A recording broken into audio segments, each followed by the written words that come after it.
All right, everyone. Thank you for joining us on this Friday afternoon.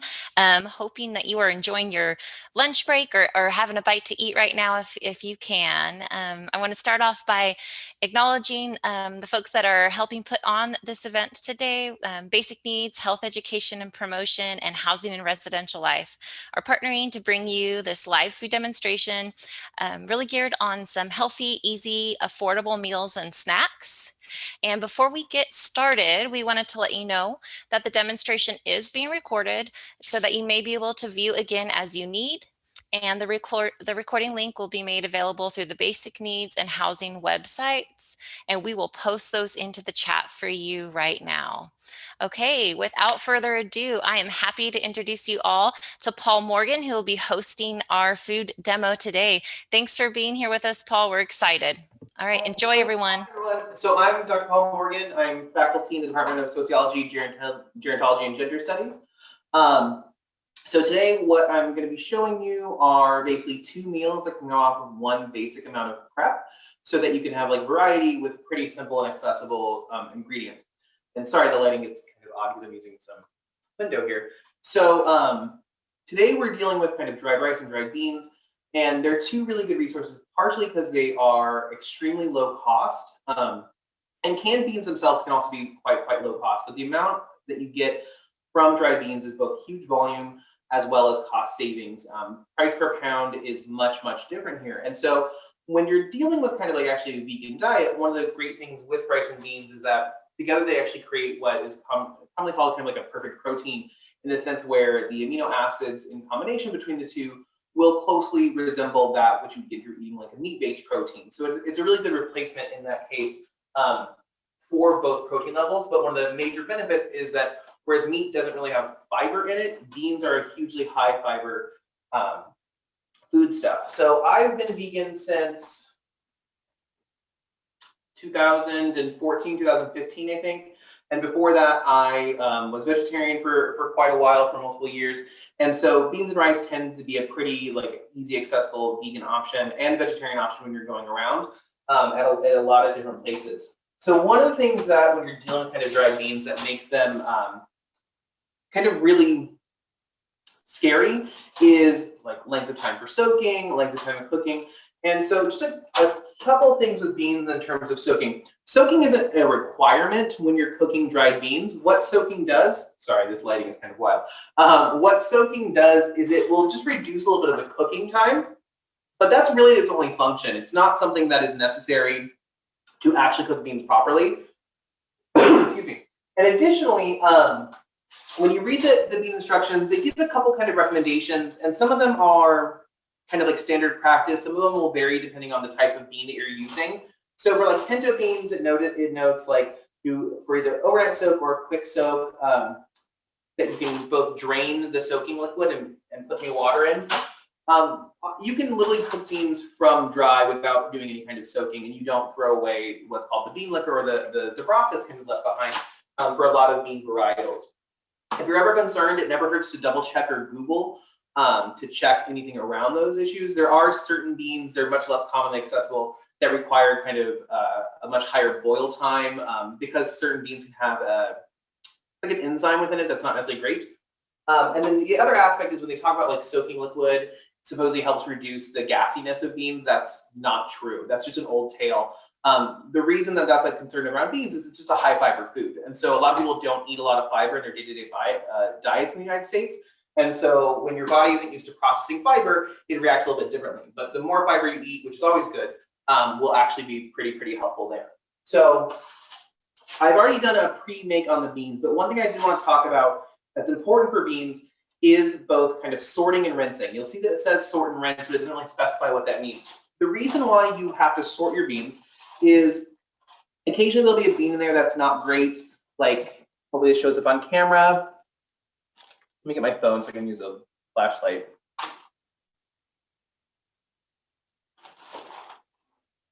You can potentially, oh, that's not helpful. So there's like a half a bean in here that looks kind of like, looks a little bit dirty. It's broken in half. If any of them look kind of off, just pull it out and throw it away.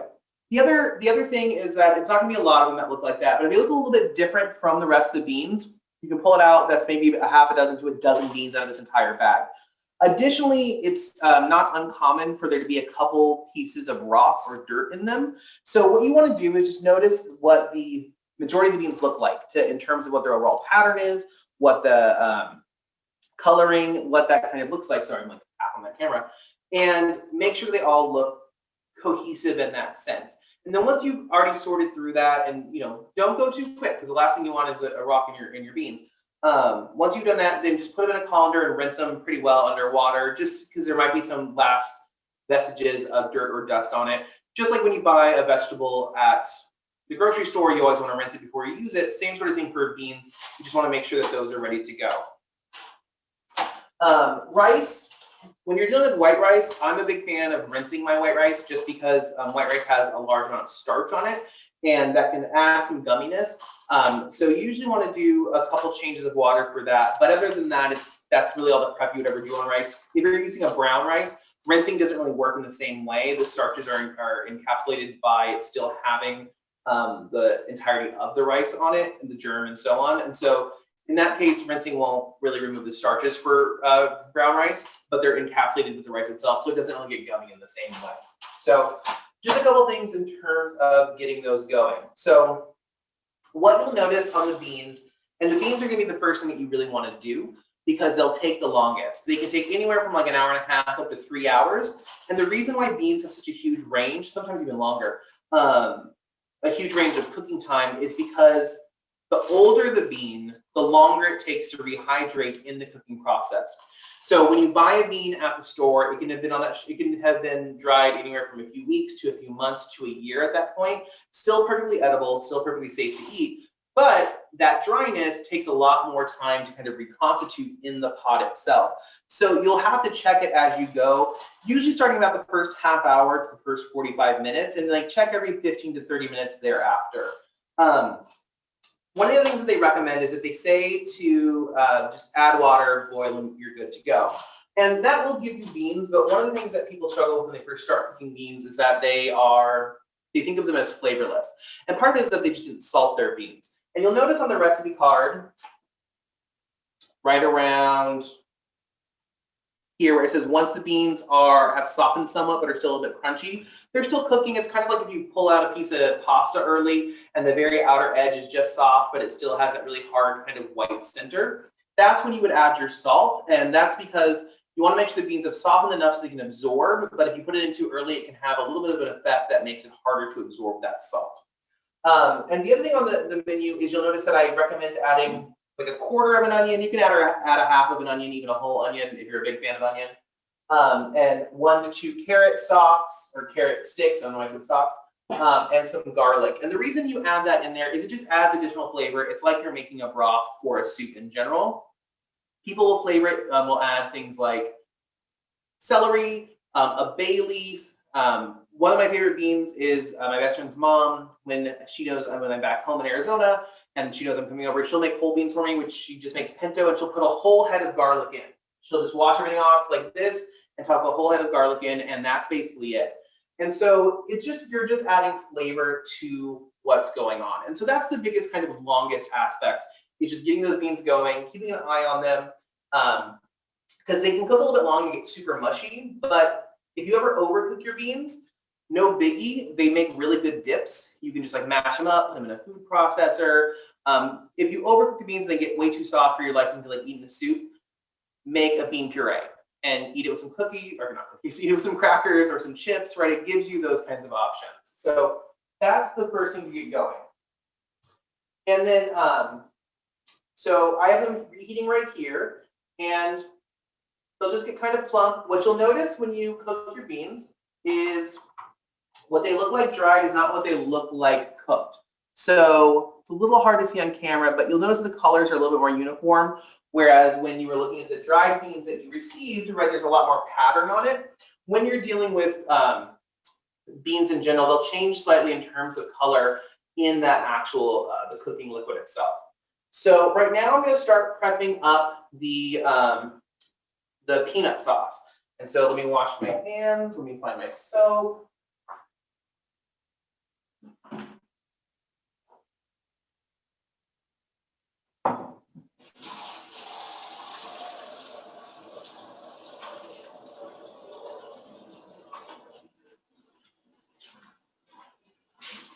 if you have any questions, you're always more than welcome to ask them.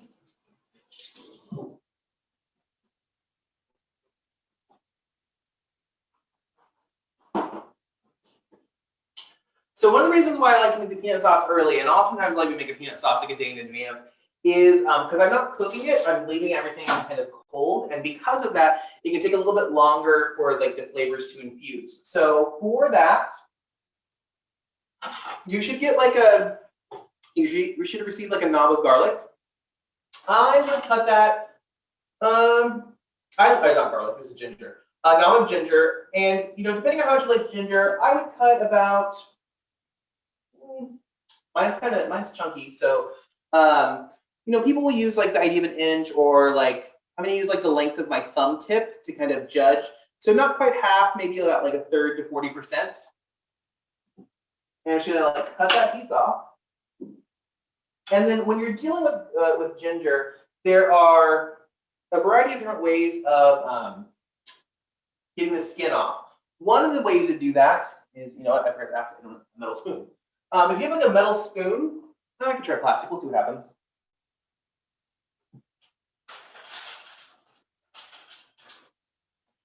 This works usually a little bit better with a metal spoon, but I just have a plastic. But literally just hold it against the ginger and run it down, and it peels that skin off pretty easily.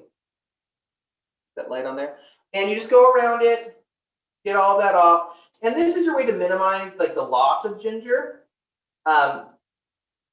Ginger can be a little bit juicy, so be prepared to have some ginger splash on you. You can always just cut around it with a knife, but what ends up happening with a knife is you lose a lot of the ginger, and the paper is super thin, super easy to kind of pull off. The spots where the knife is going to make the most sense potentially are if you have like these kind of like darker nubs on the rhizome.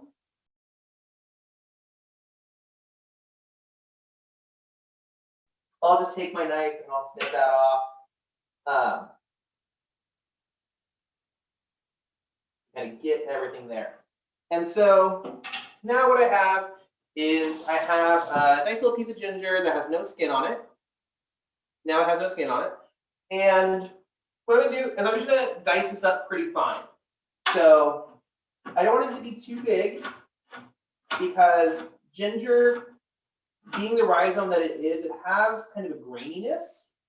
So I'll cut it down into relatively small pieces. One of the nice things is this increases the juice that's going to come out and flavor your sauce. And if you're someone who likes a lot of ginger, add more. If you're someone that's not super into ginger, add a little bit less and taste it as it goes. Ginger, raw ginger especially, can have a pretty strong flavor profile to it. So it never hurts to kind of just double check your comfort level with the flavors. All right, so you can kind of see, like, it's not huge pieces, it's not too small, it's enough there to notice it, but it's not like a giant kind of chunk in your mouth.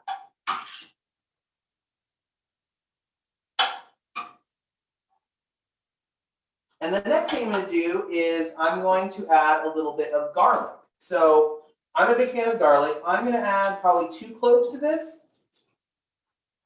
How many did I even tell y'all? I told you 1 clove, 2, whatever you like.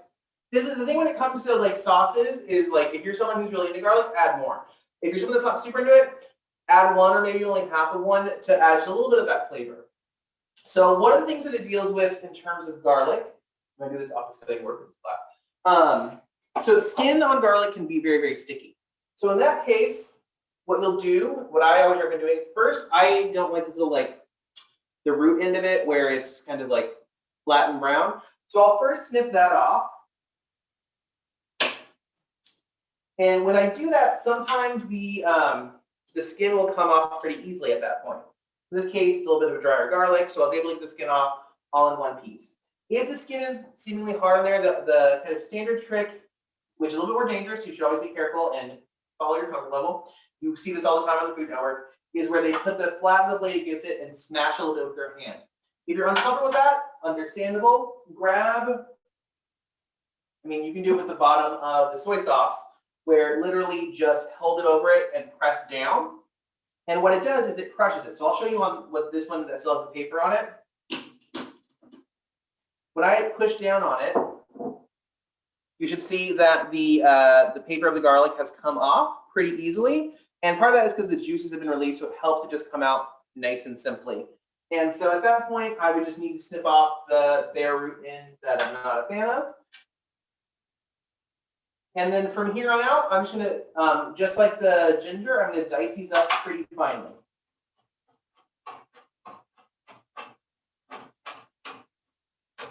I'll usually just do a quick dice like that, slice them up.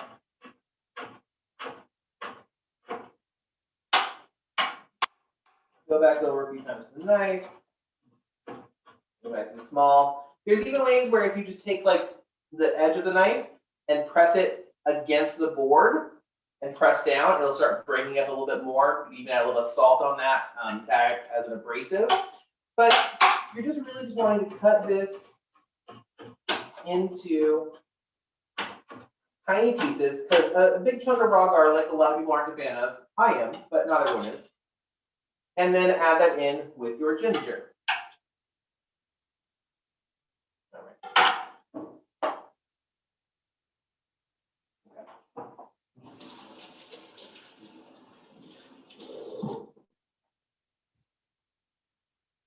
Now take one of your limes, not lemon, take a lime. Never hurts to just roll a little bit. And you're gonna add in the juice of one lime. I like to add it right now because the acidity of lime will help start breaking down the ginger and the garlic a bit to both soften it. It in essence cooks it, but I also like to add it earlier because it's easy to see if there are any seeds that come out, easier to catch. The second lime is there as an option. So if you like things a little bit more lime, just squeeze over your, it's really good, a little hunk squeezed over the soup, another one a little bit over the bowl that you make, right? Just adding that freshness of the acidity really brightens up the dishes you're eating, especially because a lot of it's very heavily cooked.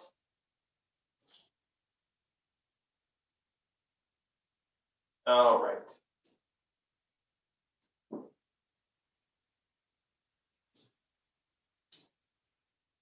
Perfect, got my limes done. All right. And then the last few things we add are the,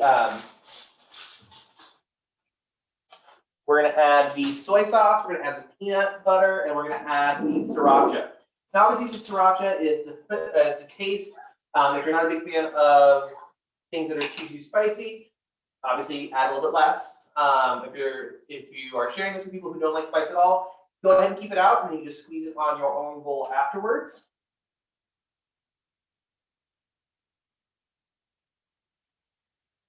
My peanut butter.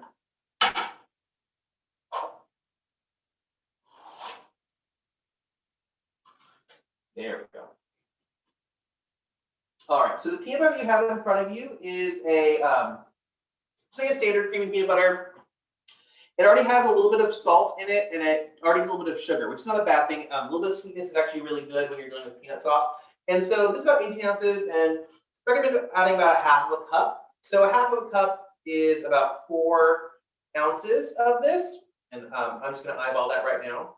I am terrible about measuring, so in general, I like to go off flavor. So what you're going to notice is when you try to stir in the peanut butter, it's not going to go super easily at first, which is fine, but you just got to keep stirring it. So it'll start getting in a little bit of the lime juice. Then we're going to open up the soy sauce. And so I think some of you got regular soy sauce, and I think some of you may have gotten low sodium soy sauce. So in this case, it just depends on how much you want to go off of. The saltiness will matter a bit, so tasting it as you go will be very important. So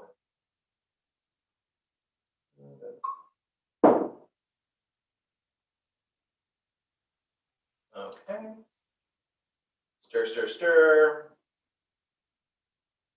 And you'll notice as you stir, it starts to actually incorporate a bit more. It's going to be a little bit thick. And so that's why the recipe also notes to add a little bit of water too, especially warm water will help. The warm water is important when you're dealing with peanut butter, primarily because it's a very fatty or high fat food. So the nice thing about adding the warm water is that it will help soften and break up that fat a little bit more. So stirring is workable. So I'm going to add a little bit of, let me let that get warm real quick.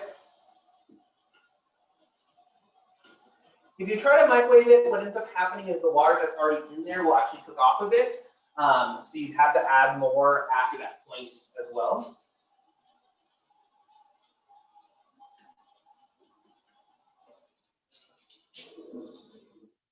Okay, add a little bit of water.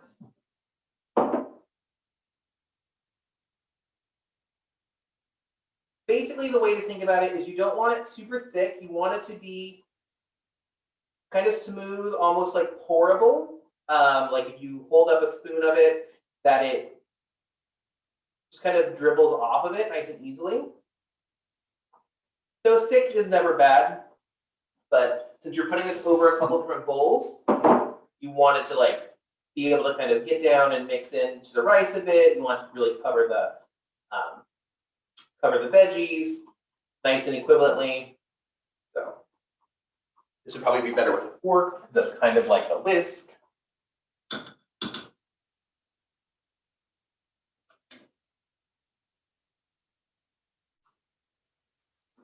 There we go.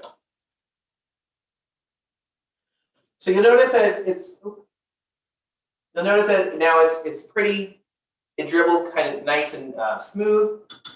So at this point, you always want to taste it for seasoning. Does it need more salt? In this case, a little more splash of soy sauce. Does it need some more spice?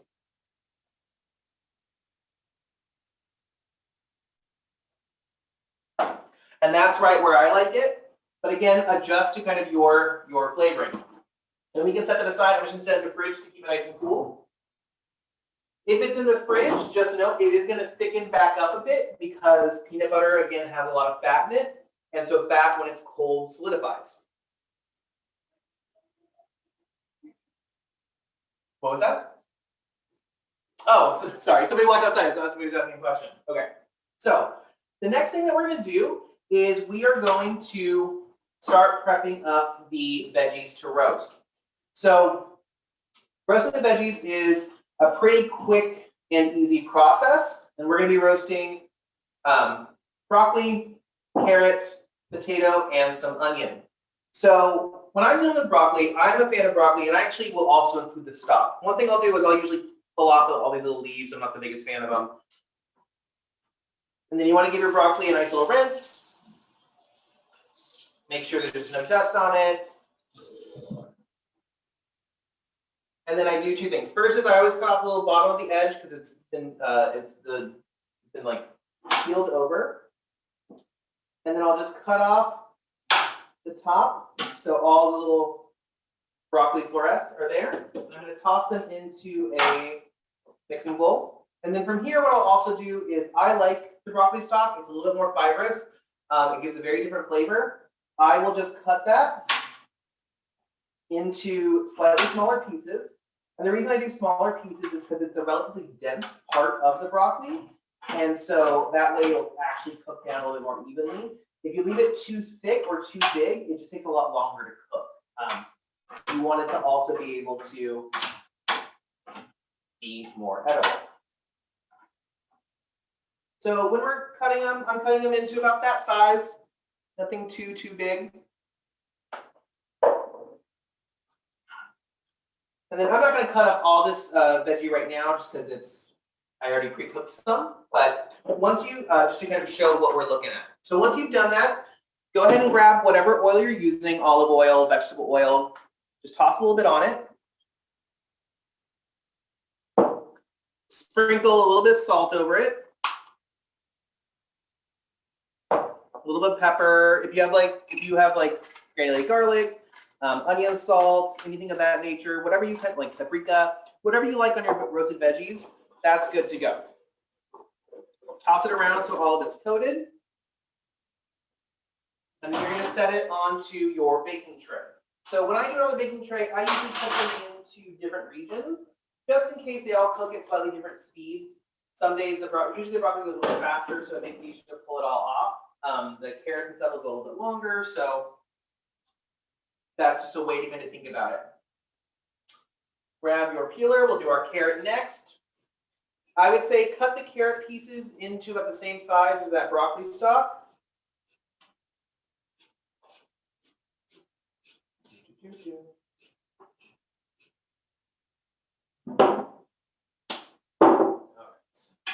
End of that has a weird end. So again, just dice it up. We're going to do them the same kind of way, where we're just going to put them into the sizes that we want, about the same size as that broccoli stalk. Carrots are a super dense, crunchy root veggie, and so because of that, they take a lot longer to cook compared to something like broccoli. I'm dropping stuff on the floor, my bad. Sorry, housing. Do one more. For a couple of years, I was faculty in residence, so I actually lived in a unit just like this one. So I remember where everything was, and I haven't lived in one since last June because there's a new faculty member whose name escapes me, unfortunately, who has it. So it's just funny being back in these kitchens because it's one of those things that I haven't been in one for almost a year now. So.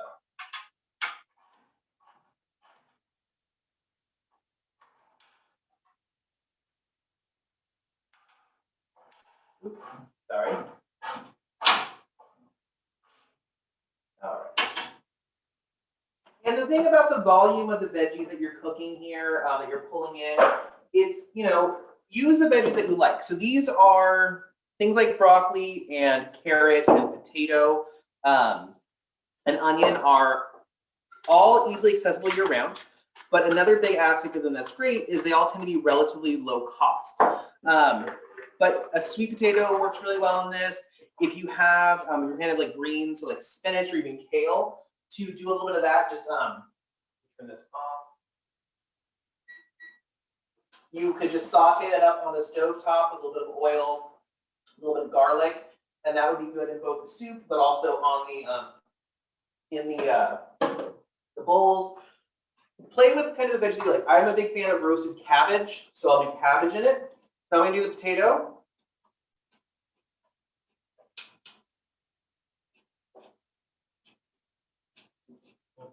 One of the nice things about potatoes, so potatoes can have kind of like weird dark spots. Parts of them can be maybe not the best, but you can just cut those sections off. So this one's pretty good, but I have a potato over here that I'm going to show you. Still fully edible, still okay to go. And then even after you have used a vegetable peeler, I always rinse my potatoes just because I've been holding it. There's a lot of dirt on potato skins.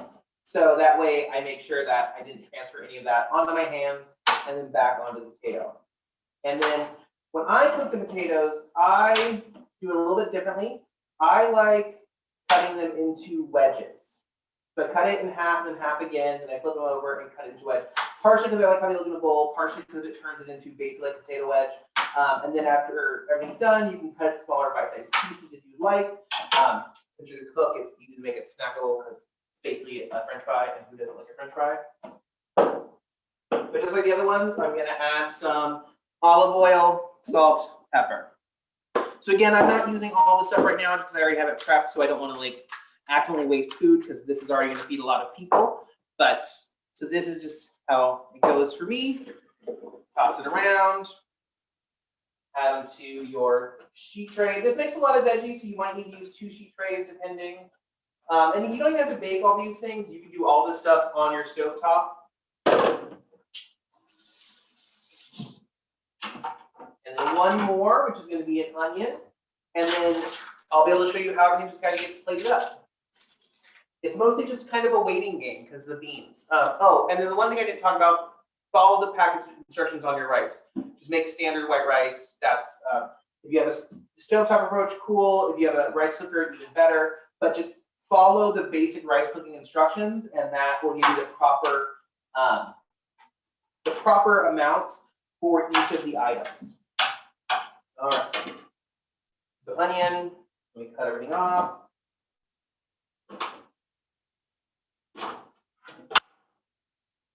Take off those outer layers.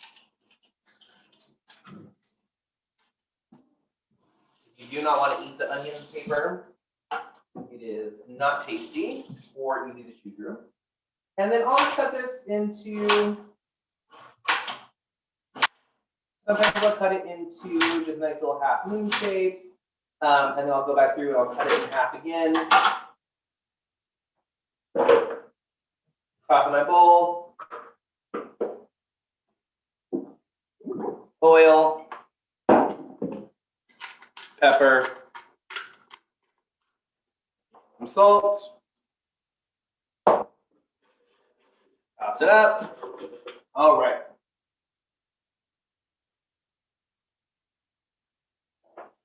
And again, spread them out.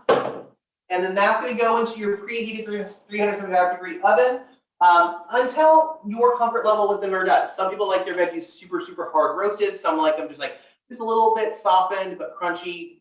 Go with what you like the best. This is the nice thing about this. The one that needs to cook the longest is obviously the potatoes, because raw potatoes is the best thing for you. But carrot, broccoli, onion, you can eat all those things raw. So through the magic of television,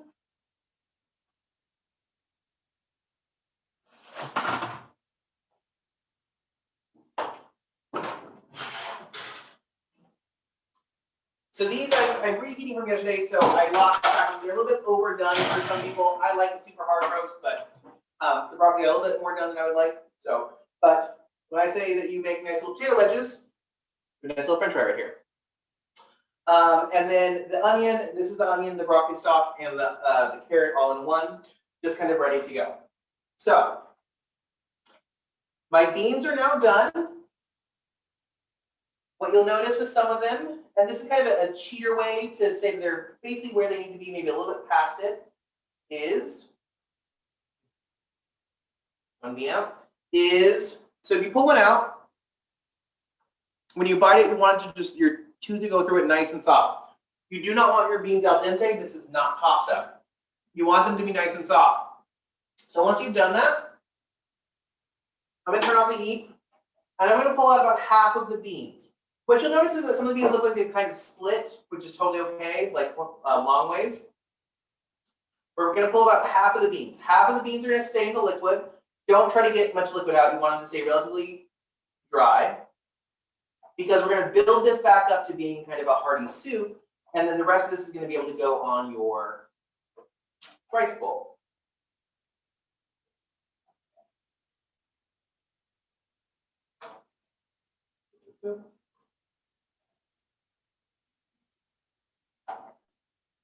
All right, so we got the beans out.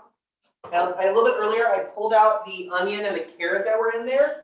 Don't waste them. This is still good food. They're super soft. What I do is I just go through and I dice them up. And just throw them back in the soup. Their flavor is still good. They have a different texture than the carrot that's coming out of the oven. And there's no reason to waste the food. Same with the onion. This is like nice, super soft onion.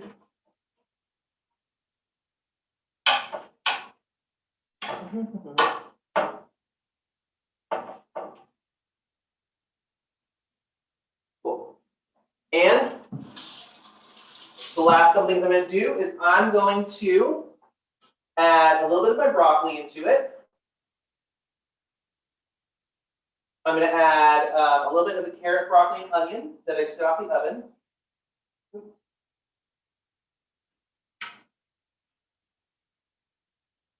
And I'm going to add part of the potatoes. The potatoes are a little bit big at this point, so what some people will do is just at least cut them into half, so they have a little bit more of a closer to bite size. And the nice thing is with the roasted veggies have gone through the Maillard reaction, so the vegetable sugars have caramelized a bit. So once you stir this in, you have a nice hearty bean and vegetable soup ready to go, and that's ready to serve up. So I would just pull out one of my bowls.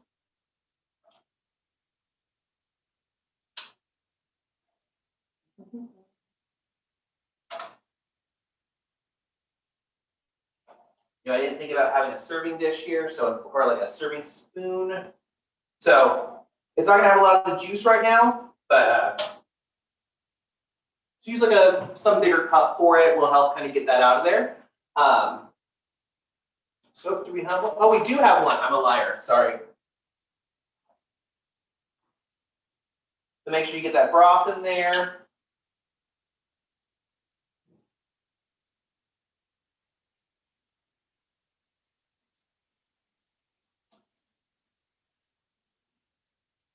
And so you can eat this as is. Add a little bit of lime juice on top, a little bit of sriracha. And one other thing that I like to add on this is a little extra salt. One thing that also happens when you're dealing with a lot of vegan cooking is a good amount of vegan cooking does not have a huge amount of fat or salt in it, which is what happens in a lot of meats, right? When you're dealing with any kind of meat, the fat is naturally salty and is naturally present, whereas like beans have like no fat naturally. Vegetables have no fat, that sort of thing. So even finishing with like a little bit, like a dollop of like olive oil is a way to have that same kind of effect. And the last thing that I do on this is I'll take my green onion, take out the very tops, and then I'll just cut off a little bit of the green onion.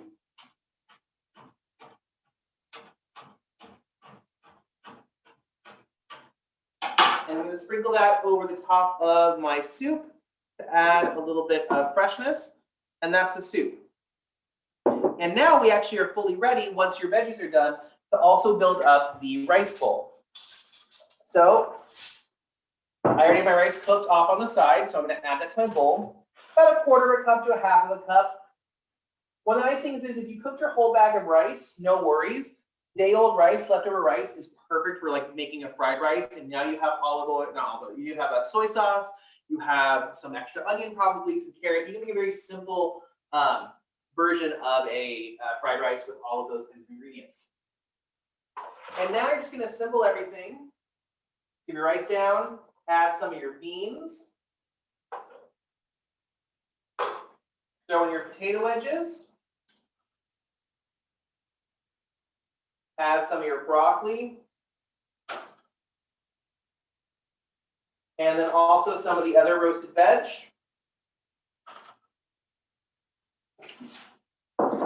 You're going to pull out your peanut sauce. Not very quick work. And drizzle to your heart's content. Right, however much peanut sauce you like. If you like a lot, add a whole bunch. There's definitely enough peanut sauce here for like probably 3 bowls to be made.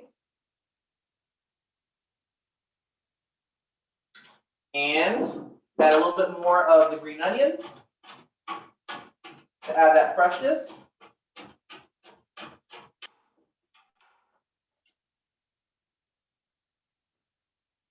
And they're done. And then the only additional things that I would add is maybe a little bit of onion, or sorry, a little bit of lime squeezed over top, or a little bit of sriracha to add a little bit of that flavor. But literally as soon as you're done making the soup, you put everything together to make this bowl, which gives you a completely different kind of meal.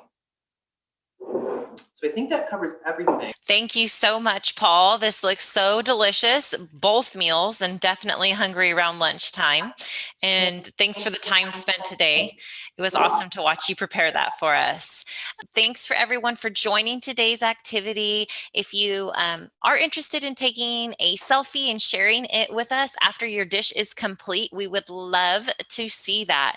So we're going to add some steps in the chat about who to tag and the hashtag to use for that. So thank you. And we're also going to throw in the chat a brief survey to hopefully get some feedback from you all about the activity. So if you have just a quick moment to do that before you all head off here, that would be awesome. And our next NOONtrition live food demo is going to be on April 30th at 12 p.m. And so keep a lookout for that from the pantry, from social media, and we will be advertising that for you all. So you can also visit the Basic Needs website to access any of the past recipes, the current recipes, and we'll also have some videos up loaded there too for you all. So if you have any questions, you can reach out to us, throw anything in the chat. We really wanted to say thank you all for being here to join us. A big thank you to Paul and Housing and Health Education and Promotion. So happy to be able to offer this for you all, and we will see you in April, hopefully.